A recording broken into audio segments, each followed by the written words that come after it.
Nous allons commencer cette nouvelle table ronde portant sur l'impact du vieillissement sur les transferts financiers. Donc, la problématique est assez simple. Nous avons deux problèmes face à face. D'un côté, une évolution démographique qui a été largement commentée jusqu'ici.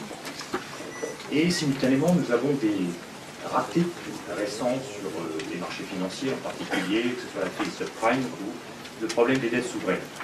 Conséquence de ces deux phénomènes concomitants, nous avons simultanément une montée de la rétention patrimoniale, ce qui va être détaillé, et une montée de l'aversion au risque individuel, ce qui a été déjà évoqué. Donc nous avons un double problème en conséquence de ce conflit. D'une part, un conflit générationnel instantané, et deuxième niveau de problème, qui est plus un problème de long terme, mais qui pourrait être vu aussi comme un problème conflictuel générationnel, l'assèchement de l'investissement productif, qui est porteur de croissance ultérieure, et donc, en l'absence de croissance, qui poserait des problèmes aux générations suivantes. Donc, pour répondre à ces questions, je vais passer exclusivement la question à trois professeurs. Tout d'abord, Luc Arondel interviendra sur la fiscalité individuelle, précisément quelles incitations doit-on mettre en place. C'est vraiment le rôle de l'État.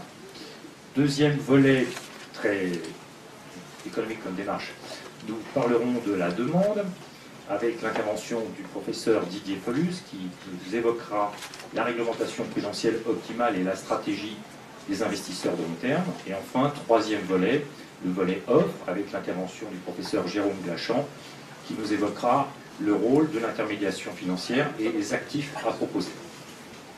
Je passe donc la parole à Luc Arondel. Merci. Alors si on regarde les transferts intergénérationnels, ils peuvent être placés dans trois dimensions. Donc leur sens, l'origine et la nature. Le sens, les transferts intergénérationnels peuvent être ascendants, donc ils vont des enfants vers les parents, ou bien descendants, ils vont des parents vers les enfants. L'origine, ils peuvent venir de l'État ou de la famille publique versus privée. Et ensuite, la dernière dimension, c'est la nature, donc ils peuvent être soit matériels, soit en nature. Et moi, comme je suis un homme d'argent, je vais m'intéresser uniquement aux transferts matériels.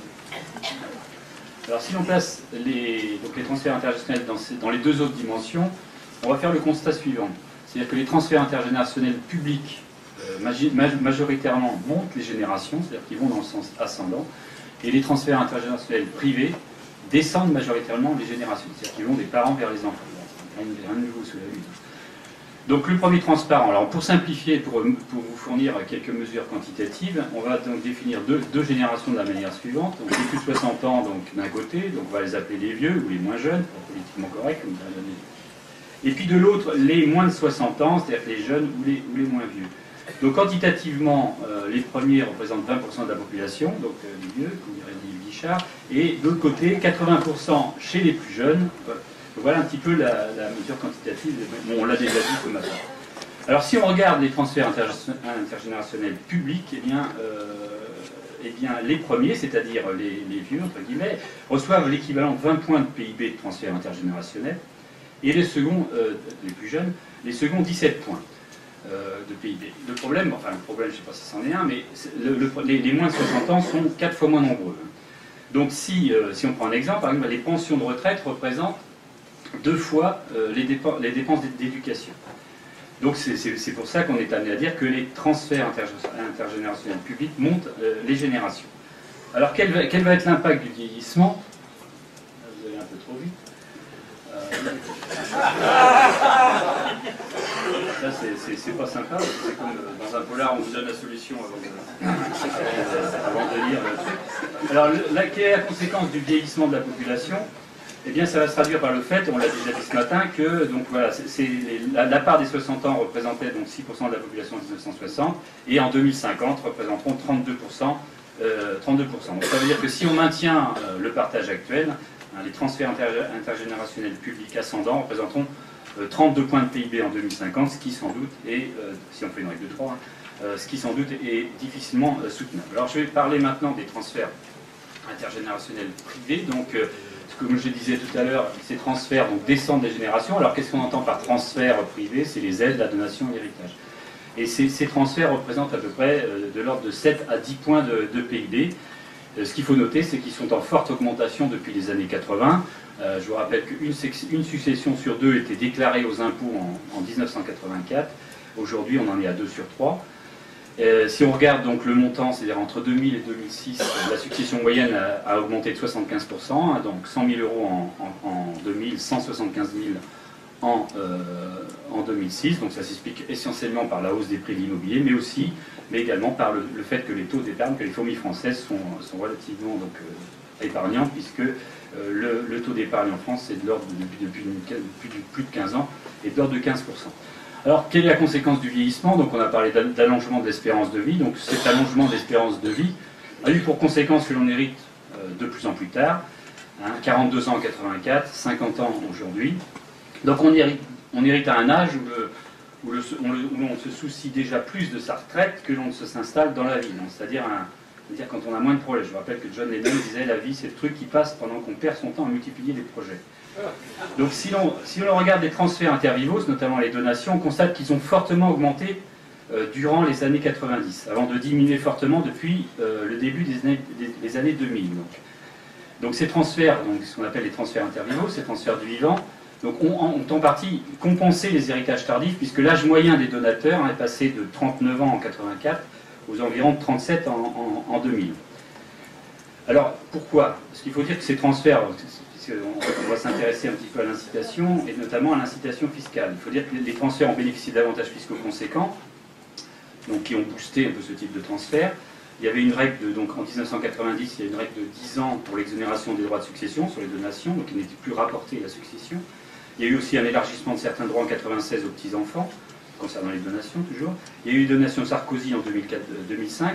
La loi TEPA de 2007 allait complètement dans le même sens, puisqu'on passait donc de la règle des 10 ans d'exonération à celle des 6 ans. Donc on pouvait donc donner tous les 6 ans sans que le montant donné soit rapporté à la succession.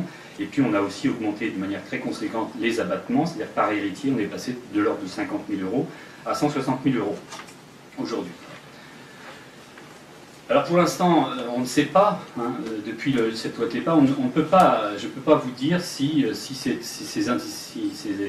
cette nouvelle fiscalité a permis d'accélérer la mobilité du patrimoine entre les générations, puisque de toute façon il y a un block-out des données statistiques des services fiscaux auxquels on n'a pas du tout accès pour l'instant.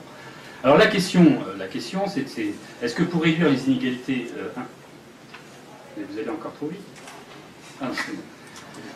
Est-ce que pour réduire les inégalités intergénérationnelles, il faut continuer à favoriser cette mobilité patrimoniale? Et comment peut-on faire, puisque donc les effets de la fiscalité semblent s'essouffler? Je vous rappelle, depuis 2000, je vous ai dit que le nombre de donations était en train de diminuer.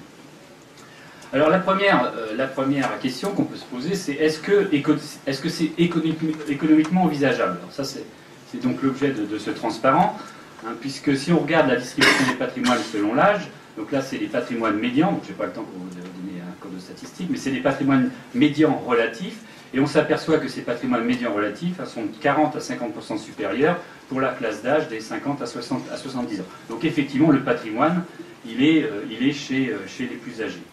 Alors, est-ce correct politiquement? Donc là, finalement, depuis le temps que vous le voyez, vous passez. Donc oui, puisque ça correspond au programme du candidat Sarkozy en 2002, donc, je vous laisse lire ces deux affirmations qui sont un petit peu contradictoires, puisqu'on ne peut pas forcément laisser à l'individu faire ce qu'il veut au niveau de sa succession sans pouvoir l'inciter à donner plus rapidement.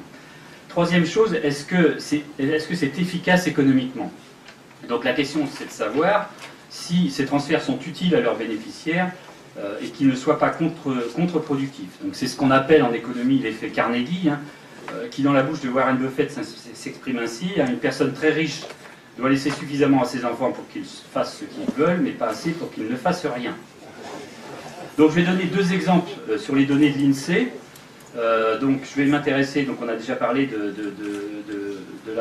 l'achat de sa résidence principale, donc je vais reprendre l'exemple de l'achat de la résidence principale et donc de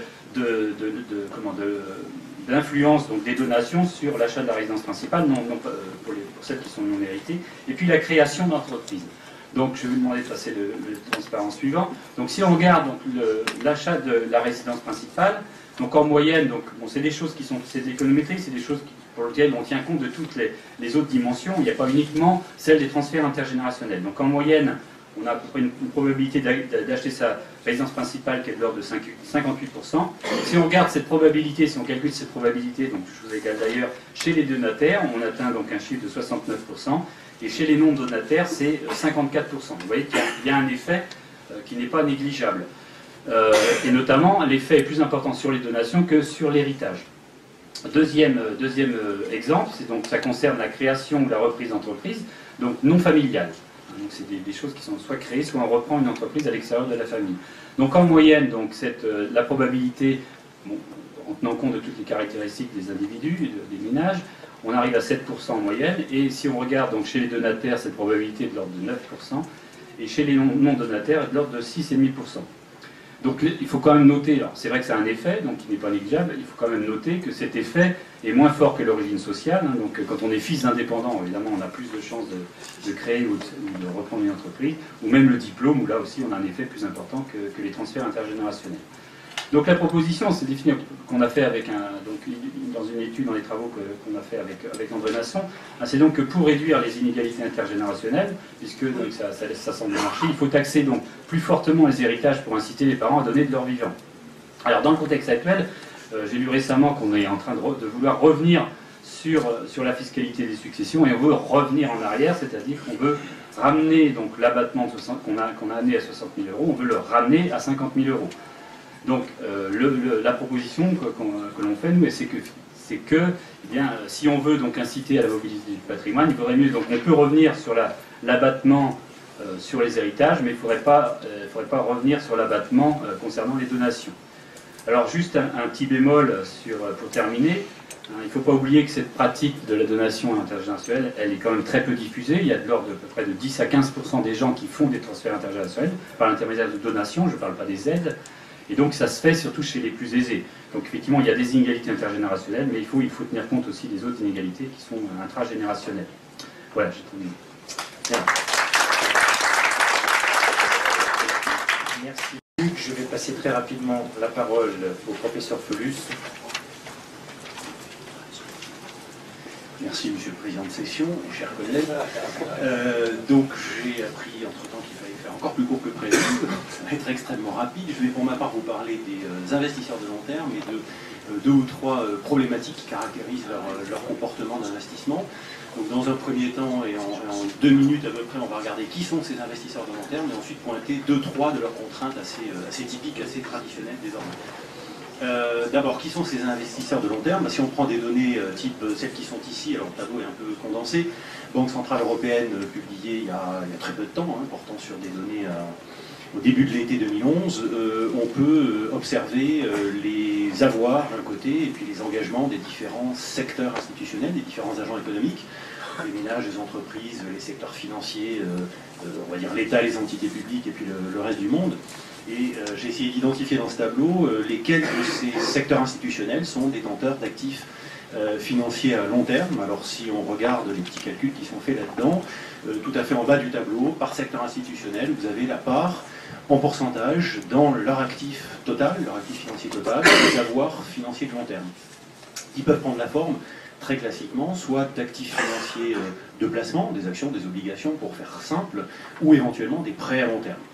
Alors si on regarde qui sont les détenteurs d'actifs financiers, actions, obligations à long terme, on va identifier clairement les ménages, les investisseurs institutionnels de type assureurs, fonds de pension, très clairement, qui sont en tête de cortège, et puis ensuite on a d'autres secteurs institutionnels qui viennent un petit peu derrière.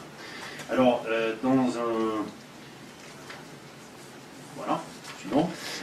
Alors on peut s'interroger pour savoir effectivement qu'est-ce qui serait opportun de mettre dans un portefeuille quand on a des horizons de placement qui sont extrêmement longs en soi, ce qui est typiquement le cas effectivement des ménages, des fonds de pension, des assureurs, notamment des assureurs vie.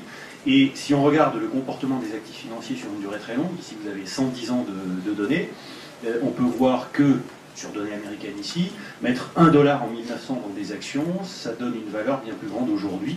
hein, ça va jusqu'à du 21 000 et quelques dollars, donc ça fait du 9,5% par an de rentabilité actuarielle, alors que si on a fait la même chose en 1900 dans des bons du Trésor américain, donc des obligations court terme émises par l'État américain, on a à peu près 3 dollars aujourd'hui, ce qui fait à peu près 1% par an. Donc vu comme ça, on a envie de dire il faut mettre son cash dans des actions quand on a un horizon de détention long.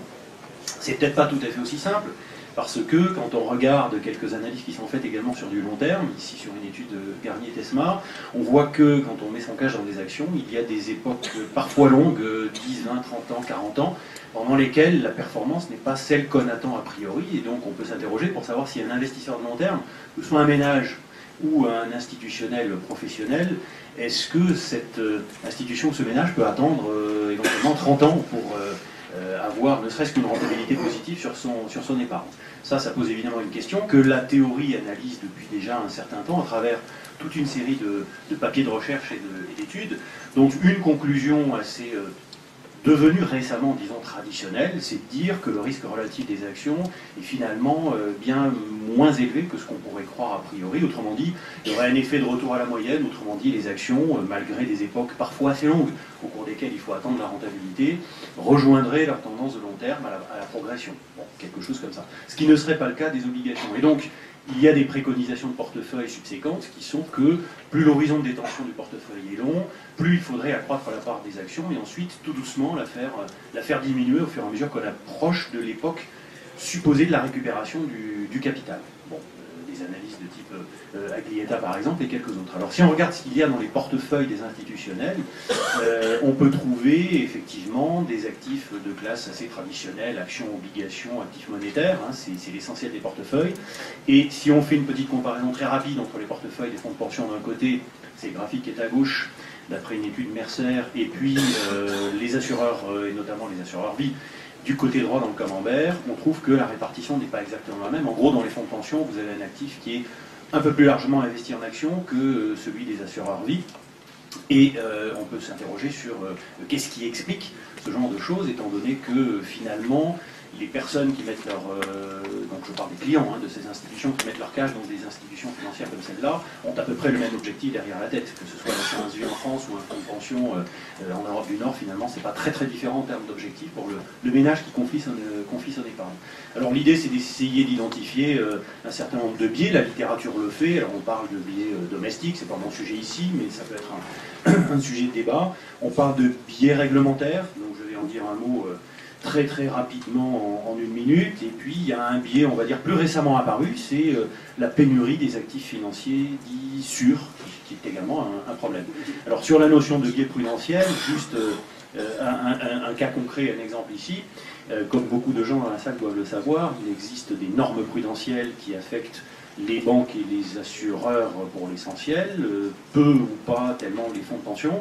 Et à titre d'exemple, si on fait un petit focus très rapide sur le fameux Solvabilité 2 qui va être mis en œuvre sur les comptes des assureurs à partir des publications qui sont datées du 31/12/2012, en principe, sauf changement d'ici là, on devrait avoir une quantité de fonds propres dans les comptes des assureurs à partir de cet horizon qui s'accroît très très fortement en fonction de la détention des actifs supposés être les plus rémunérateurs, ceux qui sont le plus dans le sens de l'intérêt social de l'épargne, j'accélère Monsieur le Président, et on aurait là une identité avérée a priori d'un biais prudentiel.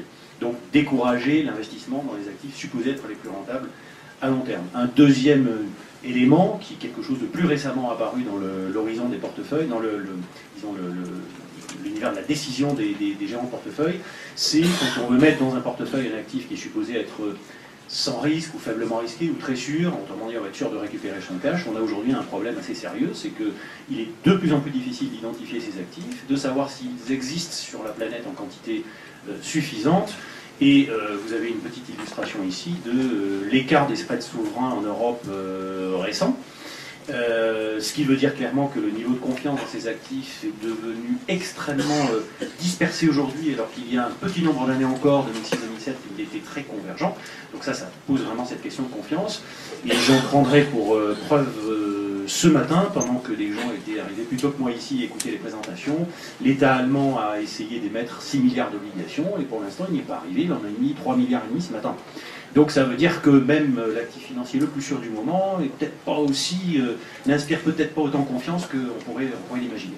Voilà, j'arrête là-dessus, puisqu'il faut raccourcir et que je prends des coups de pique dans les jambes depuis 10 minutes. Merci. Pour les micro-fiscales et macroéconomiques de demande, nous allons nous interrompre et laisser la parole à Bernard Spitz et nous finirons sur le volet macroéconomique, l'offre, intermédiation et nous conclurons. Merci.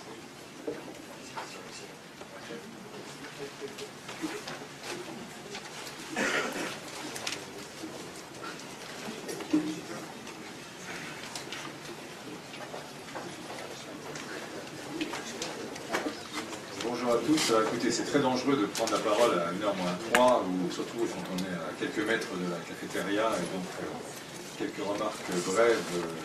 D'abord pour remercier Jean-Hervé Lorenzi et Léon Thompson de m'inviter à partager un moment vos travaux. Je crois qu'il y a peu de sujets aussi importants que les questions de démographie, parce qu'elles conditionnent sur le long terme et structurent les grands choix de société, et que par ailleurs, elles ont l'inconvénient d'entretenir avec le monde politique des problèmes difficiles. Pourquoi? Parce que ce sont des horizons de long terme et qui amènent à des décisions parfois qui peuvent sembler difficiles ou impopulaires et dont les effets positifs se verront 10 ans, 15 ans ou 20 ans plus tard. Évidemment, il y a assez peu de candidats, quels que soient les partis, à prendre des mesures impopulaires aujourd'hui pour des mesures qui bénéficieront à leurs successeurs 20 ans plus tard.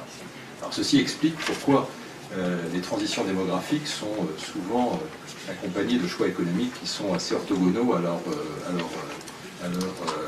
bonne résolution, et par exemple pourquoi nous avons été incapables d'affronter des questions comme les retraites et autres, non pas que nous ne les ayons pas identifiées, mais parce qu'il fallait évidemment en tirer des conséquences qui pouvaient être difficiles à prendre et à assumer sur le plan politique. Alors c'est vrai dans tous les pays, mais il se trouve qu'en France on a une propension plutôt plus forte que d'habitude. Alors, le programme de votre journée est assez exceptionnel, de densité, d'intérêt, dans la variété des sujets couverts, et puisque vous allez aborder le vieillissement sous tous ses aspects, moi je voulais, en conclusion de cette matinée, vous parler des jeunes.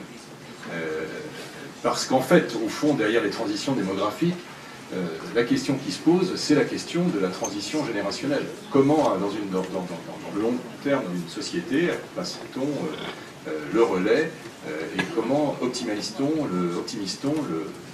la séquence économique, sachant que les jeunes d'aujourd'hui, évidemment, sont les seniors de demain, et nous sommes tous là pour en témoigner. Le vieillissement, nous n'avons pas bien su gérer l'économie de l'endettement, et maintenant nous allons devoir gérer un truc tout à fait nouveau que nous n'avons jamais fait, qui s'appelle l'économie du désendettement, et qui est quelque chose d'assez violent, d'assez difficile, et pour lequel personne n'a voté, accessoirement, mais qui est en train de s'imposer partout. Alors, je n'aurai pas le temps de développer sur ce thème, mais il en va de même du vieillissement. Est-ce que nous avons su gérer le vieillissement? Je ne crois pas. Il est quand même temps de voir que c'est ça l'enjeu non seulement de la cohésion de notre système, notre contrat social, mais aussi d'une croissance économique assurée. La jeunesse d'aujourd'hui, vous savez qu'on parle souvent de génération dorée pour parler de la génération assez présente dans cette salle, qui a profité des 30 Glorieuses et qui ensuite a bénéficié du plus haut niveau de protection atteint dans ce pays ever. Pour la jeunesse, ce n'est pas d'une jeunesse dorée qu'il faut parler, c'est une jeunesse plombée par la dette, plombée par les déficits de nos différents systèmes, plombée par notre incapacité à adapter nos économies et nos systèmes de protection sociale en général à la nouvelle donne démographique. Donc, ce qui fait qu'aujourd'hui, je pense que vous avez l'occasion, et vous aurez encore l'occasion cet après-midi de le voir, les transferts de patrimoine se sont faits au profit des seniors, et les seniors ont bénéficié très largement de cette situation, Et vous le savez tous, les chiffres d'extrême pauvreté montrent qu'on a eu une inversion complète depuis les années 70. Avant, il y avait le phénomène de la pauvreté, et la grande pauvreté était un phénomène de seniors, de personnes âgées. Aujourd'hui, c'est un phénomène qui frappe la jeunesse. Et d'ailleurs, il suffit de voir la tête des SDF dans le métro, vous verrez, ils ont toujours 10 ans de moins que la tête qu'ils ont l'air d'avoir. C'est un phénomène extrêmement grave, évidemment amplifié dans le contexte actuel par le phénomène du chômage. Bon, nous avons en France un talent particulier pour marginaliser notre jeunesse en faisant sortir une proportion défiant toute concurrence de non qualifiés, ce qui dans le monde actuel équivaut à un suicide. Nous avons fait des jeunes depuis 30 ans une variable d'adaptation dans tous les domaines, et ils en sont conscients, ce qui fait qu'aujourd'hui il y a un phénomène de bipolarisation qui se produit. Il y a les jeunes très qualifiés, ceux qui en général ont des parents qui leur ont permis d'aller faire des séjours à l'étranger, parce que c'est pas sur l'éducation nationale qu'il faut compter pour l'apprentissage de l'anglais. On a les plus mauvais classements de Piazza de l'Europe du monde occidental. Mais ces jeunes, on a une frange minoritaire de jeunes ultra qualifiés, ultra compétents, ultra mondialisés, ultra globalisés, et qui se demandent vraiment pourquoi ils resteraient dans ce pays si c'est pour être surtaxés et devoir payer l'autre. Et puis on a une frange très considérable de jeunes qui ne sont pas qualifiés et qui sont le drame social de demain. C'est une des façons que nous avons eues de gérer le problème en le passant par le fil. Et donc, c'est un point absolument crucial pour la société française. Et c'est ce que je veux dire quand je parle de tirer les conséquences du vieillissement et d'en anticiper les règles. Donc, je parlais tout à l'heure des retraites. Le livre blanc des retraites de Michel Rocard, peut-être qu'il y en a d'autres. J'avais eu en son temps le privilège d'être l'un de ces modestes contributeurs de l'époque, mais enfin nous savions tous identifier les choses. Il y avait Jean-Michel Charpin qui était présent ce matin, qui a joué aussi un rôle considérable pour expliciter et faire la pédagogie des choses. Je ne parlerai pas des rapports qui ont été construits intellectuellement pour essayer d'expliquer que tout allait très bien et que ça pouvait attendre encore une petite vingtaine d'années de Madame la Marquise. J'espère que ceux-là ont la honte sur leur front, mais en attendant, on n'a pas réglé le problème et aujourd'hui on a à faire face. Vous remarquerez qu'on a un peu le même type de système avec la dépendance, où le principe de l'évitement est quand même le principe qui est le plus appliqué. Et le coût de ce manque de maîtrise du vieillissement, on le mesure tous les jours dans les comptes publics, à un moment où, comme par hasard, les comptes publics deviennent l'enjeu central de la politique et des choix nationaux. Et nous le voyons dans nos déficits en matière de vieillissement, et nous le voyons dans nos déficits en matière même de branche maladie. Et tout ça est absolument un gâchis, parce que cette incapacité à gérer cette maîtrise du vieillissement est en même temps crée un phénomène d'exclusion qui nous prive, qui n'a que des aspects négatifs. C'est pas du win-win, c'est du lose-lose-lose. Nous avons moins d'actifs seniors qui viennent, c'est autant d'argent en moins de fiscalité qui viendrait abonder le secteur. En revanche, on a développé des politiques malthusiennes assez absurdes, consistant à faire partir les vieux pour soi-disant faire entrer les jeunes, mais dans les conditions que je viens de dire, évidemment, ça n'a pas marché. Et le vieillissement de la population française a des impacts tout à fait macro. On en parlait à l'instant dans la présentation qui était faite sur les phénomènes d'assurance vie. Vous voyez qu'il y a un phénomène très simple qui vient de très moderne, très actuel. On observe maintenant de façon très sensible une tendance structurelle à une augmentation des rachats en matière d'assurance vie. On retrouve chaque mois, qui font partie du problème, parce qu'il est lié au vieillissement de la population française.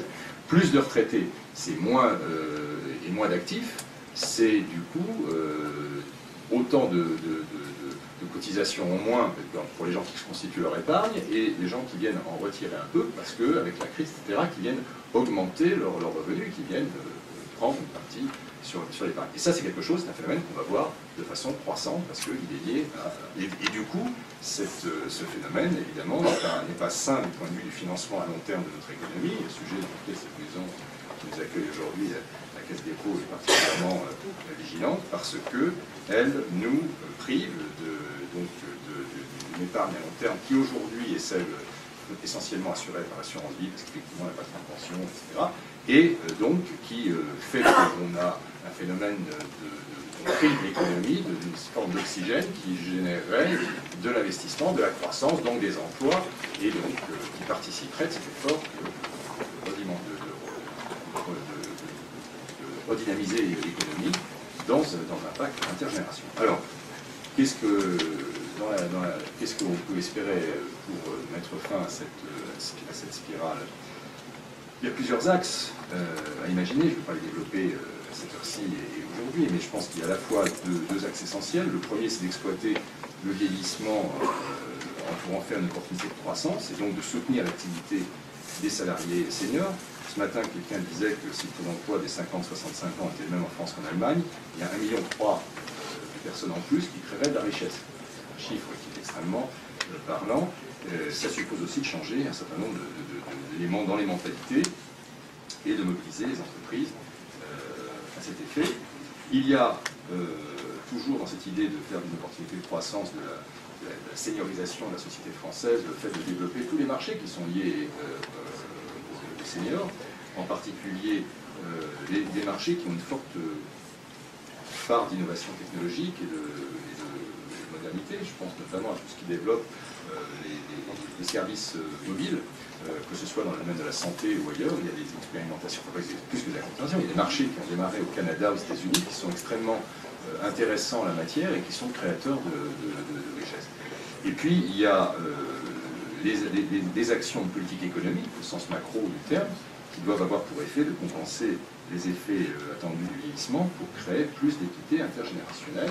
Et là, on entre dans tout ce qui concerne la politique d'épargne et d'investissement, qui doit favoriser le long terme et qui doit permettre donc de re-rentrer dans ce cycle, dans ce cercle vertueux et pas dans le cercle vicieux qui est celui d'une vision à la fois restreinte, qui, au lieu de viser la croissance, a une dimension malthusienne où il s'agit de considérer que l'emploi est quelque chose et la croissance est quelque chose qui doit se partager entre le petit nombre d'élus. On est à une période clé pour ça, parce que c'est des choix collectifs qui sont majeurs, c'est des choix de nature sociétaux et qui interviennent à un moment où nous sommes à la veille de grandes échéances politiques. C'est donc le moment pour que ce débat soit sur la place publique, que nous nous en fassions l'écho. Nous avons, avec la crise de l'Europe, avec la crise de la dette souveraine, avec le débat sur la fiscalité qui s'est lancé, c'est quand même la première fois qu'une campagne présidentielle est amorcée avec un grand débat sur la fiscalité. Donc je veux dire, ces sujets-là sont au cœur du débat public.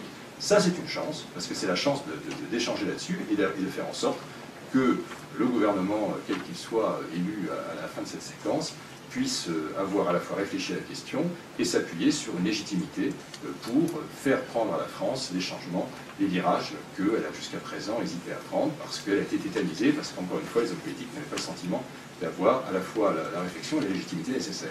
Il faut que ça cesse, il faut que les choix soient faits, et ces choix, ils doivent être faits dans le sens de cette maîtrise d'une société qui vieillit pour de nous. Et ce qui n'est pas une mauvaise chose en soi, loin de là, c'est une société, je ne reviens pas sur tous les éléments qui sont les éléments positifs de ça, il faut tirer parti de ça, positiver ça, et le faire dans le cadre d'une équité intergénérationnelle, et qui redonne un espoir et une solidarité entre la jeunesse et les seniors de ce pays. Voilà. Je vous souhaite un bon appétit, pardon d'avoir donc retardé d'une seconde.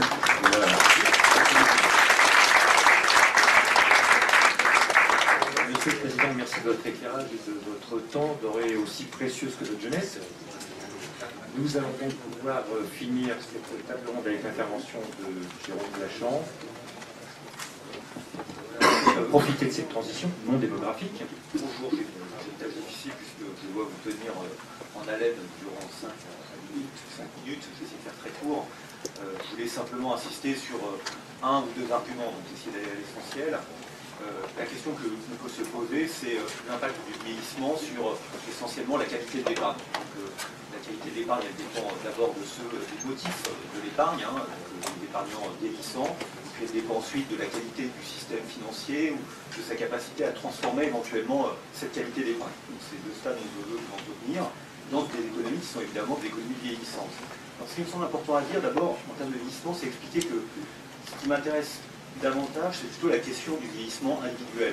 On peut qualifier comme étant un allongement de l'horizon individuel, plutôt que la dimension collective, où on voit bien que c'est un phénomène qui est un phénomène en partie transitoire. Il y a ce boom, ce baby boom qui se transforme en baby boom. Je voudrais laisser de côté ce phénomène-là pour me concentrer plutôt sur la question du comportement de l'individu face à un horizon de vie qui est plus long. A priori, on peut penser que d'abord, parce que l'horizon de vie est plus long, le motif d'épargne du cycle de vie est plus puissant. Donc, quelque part, on a un renforcement de ce motif. C'est peut-être quelque chose qu'on peut discuter. Ça concerne plutôt la quantité d'épargne que sa qualité. En termes de qualité de l'épargne, il y a certainement un effet ambigu qui a été longtemps discuté dans la littérature sur les conséquences de l'horizon de l'investisseur, de l'épargnant en l'occurrence, sur le partage entre actifs risqués et non risqués. Et évidemment, il y a peut-être une idée un peu fausse qui circule, qui est l'idée que plus on a de temps devant soi, plus on est enclin à prendre des risques dans ses investissements. Et Samuelson a montré que ceci était peut-être un peu fallacieux et qu'il fallait faire attention à ce type d'affirmation. C'est pas parce que l'horizon s'allonge que mécaniquement les gens sont enclins à prendre plus de risques parce qu'ils peuvent se refaire ensuite. Je vous invite à regarder ce que dit Samuelson à ce sujet, c'est intéressant. Deuxième aspect, donc ça c'est déjà une première conclusion. Deuxième aspect, le vieillissement individuel, il génère des nouveaux risques, des nouvelles formes de risques. Donc d'abord, ça concerne un point important, évidemment, la question de l'état-providence et de la soutenabilité de ses engagements. Donc, les choses sont plus compliquées pour l'épargnant, qui perçoit mal ce qui va se passer. Ensuite, le risque de fin de vie, qui existait auparavant, le risque de longévité peut être plus important aussi, de dépendance, de qualité de la vie en fin de vie, etc. Donc on a des nouveaux risques qui apparaissent. Ce qui me semble également important à dire, et ça c'est un phénomène qu'on voit apparaître, c'est que la théorie du cycle de vie, tendance Modigliani-Bromberg des années 50, est certainement dépassée. Les possibilités d'investissement individuel sont élargies par le vieillissement. Notamment, on voit apparaître l'idée d'un capital santé. Les gens investissent pour allonger leur durée de vie. Donc on a des phénomènes là qui sont nouveaux, qui n'étaient pas, on ne tenait peut-être pas compte dans le modèle original, mais qui motivent nécessairement la demande, notamment en produits de santé, et puis en confort, etc. Il y a une prise en compte de la valeur de la vie. On peut avoir le même type de raisonnement sur la question du capital formation compétences. Tout ça pour dire que la question de l'épargne financière, elle est dans un cadre aujourd'hui qui est un cadre certainement élargi parce qu'il y a d'autres possibilités d'investissement qui sont des possibilités d'investissement intangibles, capital intangible, et qu'on maîtrise peut-être pas très bien. Donc il faut tenir compte de ces mutations pour réfléchir effectivement aux conséquences du vieillissement sur cette épargne. En ce qui concerne la littérature empirique, puisque c'est un aspect qui évidemment intéresse beaucoup d'économistes, il y a beaucoup de travaux économétriques, difficile en fait d'avoir des conclusions qui sont tranchées sur l'impact du vieillissement quant à la qualité et la quantité de l'épargne. En fait, la difficulté, elle provient simplement d'un problème simple qui est qu'on a un effet de composition, à savoir effectivement des générations vieillissantes qui sont de plus en plus nombreuses, et puis on a des effets individuels. Et évidemment, il est très très difficile de séparer les deux à la fois. Donc, d'où une difficulté à tirer des conclusions robustes de cette littérature empirique. Moi, je voudrais mettre en avant, moi, ce qui me semble, c'est que le vieillissement va induire une demande de sécurisation croissante dans l'épargne de cycle de vie. Et donc, les épargnants vieillissants vont chercher de plus en plus, via leur stratégie financière, en fait, à se constituer une réserve de valeur, plutôt que quelque chose que l'on essaie de construire pour un motif de rendement ou de le faire croître. Donc il y a ce motif un peu de réserve de valeur qui me semble très important, et il me semble d'autant plus important parce qu'effectivement il y a cette incertitude assez radicale sur le devenir de l'état-providence, et parce qu'il y a des comportements de précaution qu'on voit apparaître face aux risques individuels qui concernent les autres composantes de l'actif des ménages, composantes intangibles. Donc tout ça, ça a des conséquences sur les structures des portefeuilles de cycle de vie, ça a des conséquences qui sont que on va plutôt investir dans des produits qui sont des obligations plutôt que des actions, contrairement à ce que j'ai dit sur les transparents. On va plutôt chercher des sorties en capital que de la rente monétaire. C'est tout ça, cette sécurisation. Donc la question qu'on doit avoir ensuite, c'est que si on croit à cette idée, l'idée que effectivement ces épargnants vieillissants sont plus à la recherche d'une réserve de valeur que d'investissement, il y a un problème de compatibilité entre tous les besoins dont on a parlé d'une société vieillissante, les fonds des entreprises, des infrastructures publiques, le venture capital, tout cet investissement risqué, et puis en fait la nature de cette épargne qui est en recherche de sécurisation plus que de risque à prendre. Donc, la question ensuite de l'intermédiation financière, c'est de savoir comment on peut adosser un actif qui doit être risqué, parce que effectivement investir à long terme, c'est prendre des risques, une société en mutation, à un passif qui en partie refuse de l'être. Et ça, c'est la question des investisseurs de long terme, avec trois catégories. Et ces trois catégories, bon, je vais essayer de regrouper ça, assurance vie, fonds de pension, fonds de réserve, hein, si on regarde un peu les choses, la question est de savoir si ces intermédiaires financiers sont en capacité d'amortir en quelque sorte la soif des épargnants pour ces actifs sécurisés, ou au contraire, est-ce qu'elle fait des choses, est-ce qu'elle peut modifier la qualité de cette épargne? On peut essayer de catégoriser les différentes formes d'épargne et d'intermédiation. Si on parle de l'épargne de retraite individuelle, évidemment c'est quelque chose qui par nature ne cherche pas forcément à amortir, au contraire, on a un strict adossement de l'actif au passif, et on a peu de mutualisation des risques. De ce point de vue-là, on peut effectivement être inquiet, enfin pas inquiet, mais se poser des questions sur le développement de ce type de produits. Bon, on sait qu'en France c'est assez peu développé, mais là on a un vrai problème, c'est-à-dire que l'intermédiation financière ne remplit plus son rôle. À un niveau un peu plus élevé de transformation, on a l'assurance vie, on a un adossement de l'actif au passif, un adossement qui est contraint, donc on a une garantie d'engagement, mais on sait bien, on a discuté qu'on a des régulations prudentielles qui se mettent entre les deux. Donc on a aussi une possibilité de transformation qui est de plus en plus limitée, notamment par ces régulations prudentielles, et qui fait que massivement on peut penser que la stratégie d'investissement des compagnies d'assurance vie, qui est déjà très tournée vers les obligations, cette stratégie va se renforcer. Alors, on voit bien là aussi qu'on a une difficulté, c'est que quelque part, on n'a pas de transformation de la qualité des épargnes. Dernier point, une espèce en voie de disparition, des fonds de pension defined benefits à l'ancienne mode, peut éventuellement parvenir à faire cette fameuse transformation. Comment ils réussissent à le faire? En restreignant les sorties, hein, en ayant un passif. Le passif, c'est l'engagement que vous avez par rapport à vos ayants droit qui était relativement stable de ce point de vue-là, pas de possibilité de sortie, contrairement à l'assurance vie. Un passif aussi qui était plus adossé à des fluctuations économiques, des indexations sur les salaires, des choses de ce type, et donc une stratégie d'investissement plus tournée vers les actions.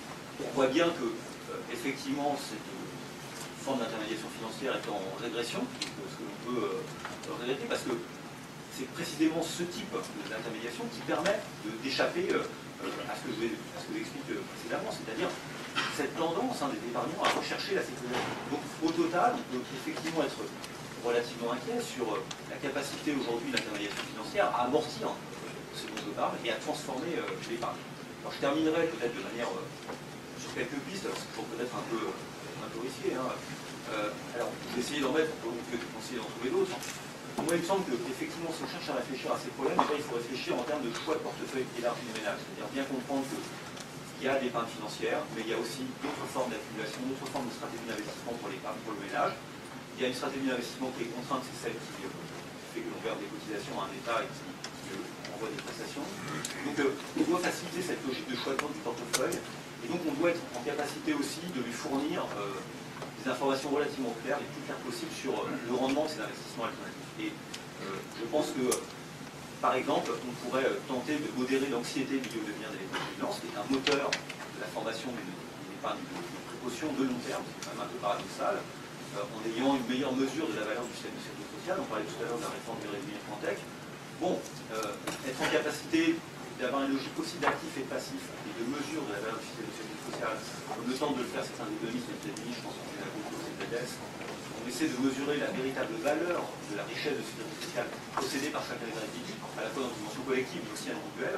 C'est quelque chose qui est intéressant parce que ça permet d'éclairer en quelque sorte les choix d'investissement.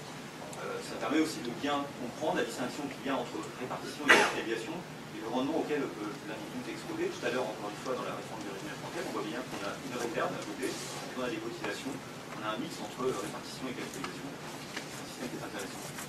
Deuxième point, développer des systèmes d'épargne collective, favorisant le partage international des risques. On pourrait penser que ces systèmes d'épargne collective, l'assurance vie répond en partie à cette définition, mais certainement pas suffisamment.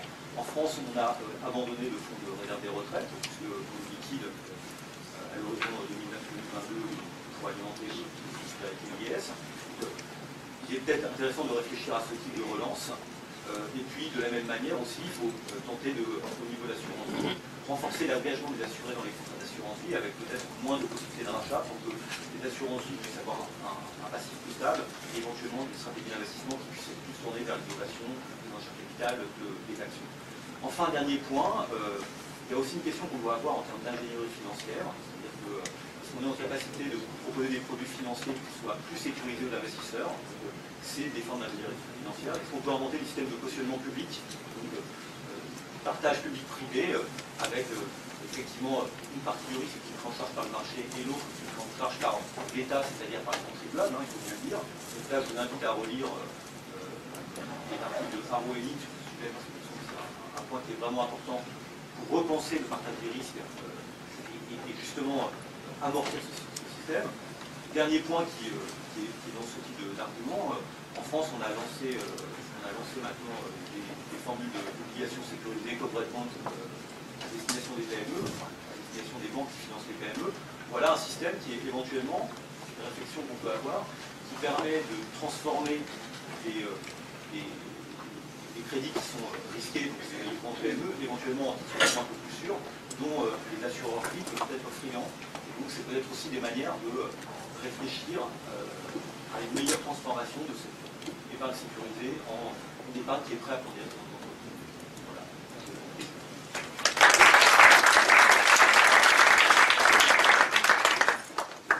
Bien, merci de votre intervention. Donc pour finir, pour conclure de façon très claire ramassée, les quelques enseignements opérationnels lourds de cette session sont les suivants. Donc, pour résoudre le conflit intergénérationnel qu'on a vu, qui soit compatible avec une croissance à long terme dans une économie vieillissante, ceci passe par un régime fiscal plus favorable à une succession patrimoniale accélérée, une réglementation prudentielle plus favorable à l'investissement productif, peut-être une révision ou une modération de Bâle 3 et Solvency 2, un monitoring des politiques macroéconomiques par les marchés. Si les agences de notation sont à recadrer, de là à les supprimer, c'est peut-être probablement très excessif. De nouveaux actifs sûrs à construire, c'est peut-être des paniers corporate, des actifs associés à des infrastructures, des titres privés avec cautionnement public, un engagement irrévocable sur le maintien de l'État-providence, et enfin une épargne collective avec un partage interrationnel des risques. Voilà, merci chers collègues, merci à l'auditeur pour votre patience. Si vous avez des questions, peut-être, mais je pense que votre estomac se rappelle à votre bon souvenir, donc bon appétit à tous.